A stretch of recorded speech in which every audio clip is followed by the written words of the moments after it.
Hey, Milman Mike. Do you know what a Mr.Bungle is? Why, no.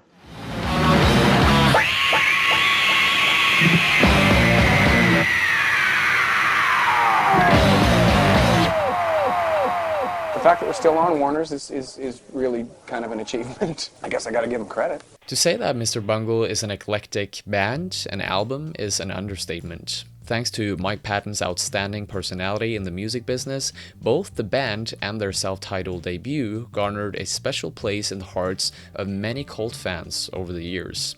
And of course, this happened for good reasons. The band tried to break boundaries musically and lyrically with the intention of creating something brand new and real for every song that they made. They walked their walk by creating whatever they felt was new and exciting. Even when facing pressure from their big record label Warner Brothers, they chose to sing about sex, death, violence, and everything in between, and even wrote music that is hard to pinpoint in terms of genre. But where did their freak show of a debut album come from in the first place? Let's take a closer look. Mr.Bungle is a highly eclectic band that often went to great lengths in terms of musical experimentation. The most prominent members of the group include pianist and keyboardist Theo Langell, bassist Trevor Dunn, guitarist and multi-instrumentalist Trey Spruance, and finally, vocalist Mike Patton. Most people probably remember Patton as the energetic frontman of the influential and groundbreaking metal group Faith No More. But he's also fronted and written music for countless other projects as well, such as Tomahawk, Fantomas, Peeping Tom, and most recently, Dead Cross. Personally, I've always been the most fascinated by another one of his projects though, Mr.Bungle. Mike Patton is known for being one of the most eclectic people in rock music, but this is just straight out weird, yet so incredibly good at the same time. But before we start talking about the album, let's get more familiar with the band. The year is 1985 in Eureka, California, and Trevor Dunn, Mike Patton, Trey Spruance, Theo Langell, and Jed Watts had just formed a band called Fiend while still in high school. About their early inspiration for making music, Trey Spruance said, I was listening to a lot of Devo, actually, in the very early 80s. And I would wear the red thing. And so I wore that to school with a couple of friends. And we got beat up so bad, stuffed into garbage cans. And I think it was at the bottom of the garbage can, with my face like in the garbage, when I realized I had to be a musician. Eventually, the members of the band decided to change their name from Fiend to Mr.Bungle. How did you get that name? Who made that up? Whose idea was that? Pee-wee. Pee-wee said Mr. Bungle? Actually, it's from a film in the 50s they used to show little kids, teach them how they should brush their teeth and wash their feet. Miss Brown said it was time for the children who ate in the cafeteria to go to lunch. She hoped there weren't any Mr. Bungles in this room. These guys really had their work ethic up and going ever since the beginning. They recorded 4 demos, they had some lineup changes, played a few gigs here and there, and eventually they created a reputation around in the US and overseas through fan-generated content such as cassette tape copies and fanzines. But despite of this, they never really got off the ground with their music. But things started to change when Mike Patton attended a Faith No More gig and became their new vocalist. The band members of Faith No More found Mike through a Mr.Bungle demo and brought him in to sing some of the lyrics they'd already written for their 3rd studio album, The Real Thing. This album, of course, was a huge success, mixing metal with hip-hop effortlessly and paving the way for the 90s rock and nu metal scene. As a result, Warner Brothers decided to give Patton's passion project a chance as well. And that's how one of the weirdest bands in the history of rock music started working on their full-length debut album.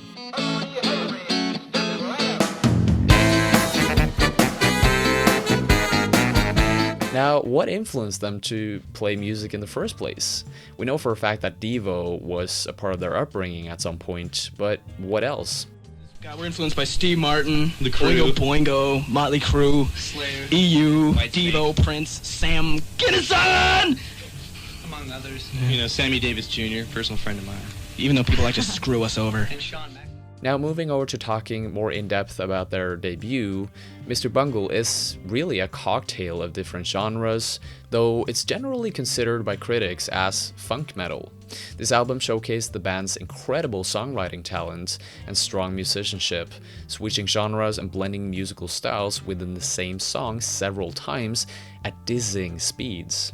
The avant-garde jazz legend John Zorn produced it, bringing some weirdly experimental jazz segments and horns to it. In essence, the album works sort of like a Rubik's Cube. It's chaos and disorder to begin with, but all the colors line up on each of their sides once you spend some time with it.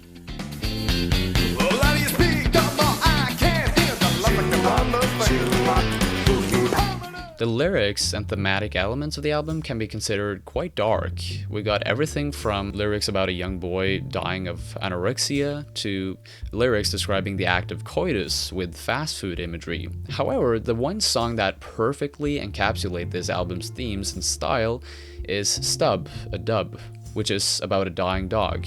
And it's not just any dog, it's actually guitarist Trey Spruance's dog that he had when he was very little.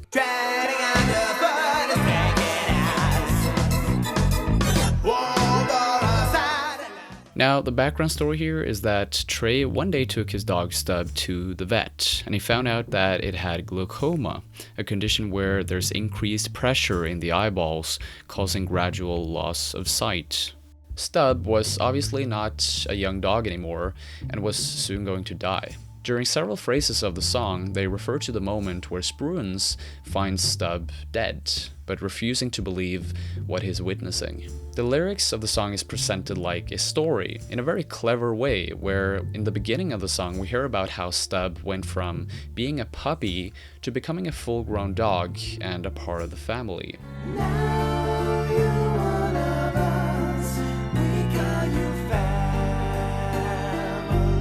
The story then comes full circle when Stub dies, and the family refers to him as a memory instead.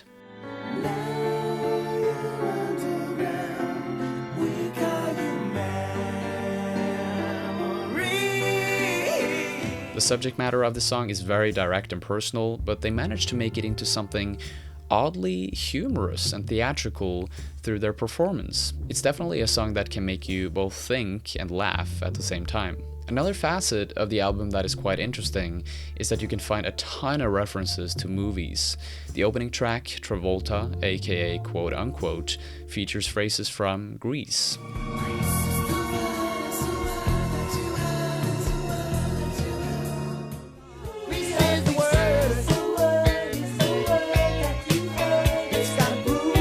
Egg features a very famous quote from the movie The Wizard of Oz.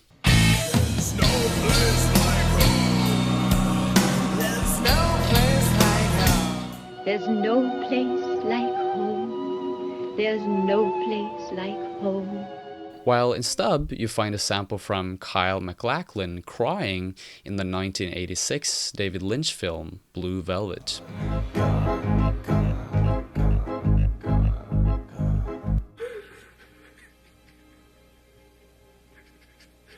What you'll start to notice when you're listening to this album is that there's a lot of topics and themes in here that we usually think are very vulgar and unfitting to talk about in an average daily conversation.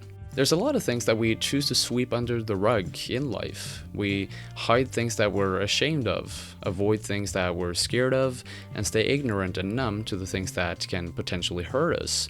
The lyrics of this album forces you to lift that rug and blow all the shit out into the open air, and it's surprisingly refreshing. But as a contrast, when the band members toured to promote this album, they would actually present themselves in a very reclusive yet creative manner. With a clear hint of inspiration from their longtime heroes in Devo, they decided to wear masks during their shows. They dressed up like everything from Lisa Simpson and Ronald Reagan to Darth Vader and the Red Hot Chili Peppers.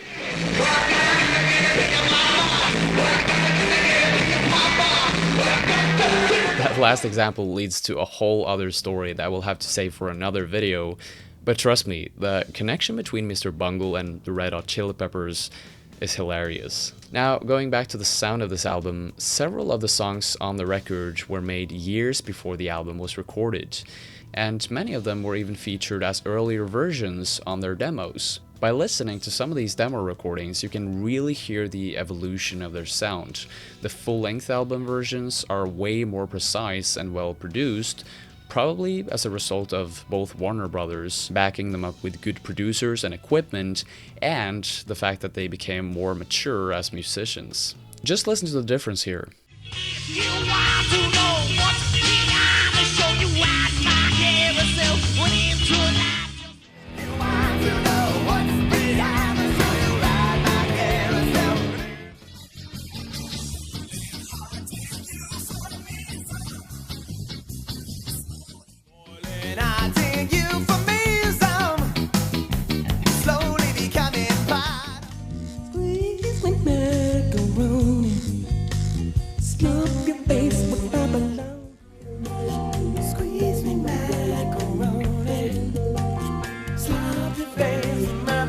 I mentioned the band and this album's influences briefly in the beginning of this video, but there's one important piece of the puzzle that needs to be mentioned here: John Zorn.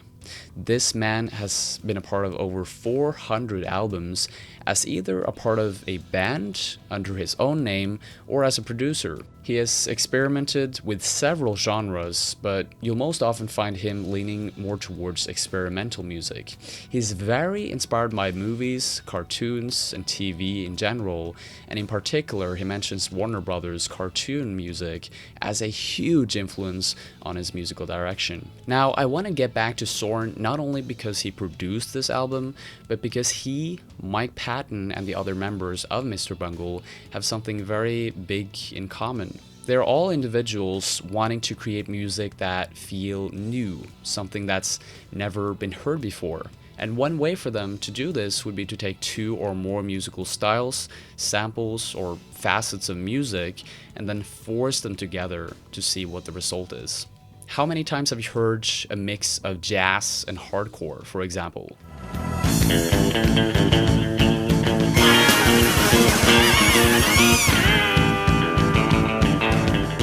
Or how many times have you heard a mix of polka music, funk, and metal?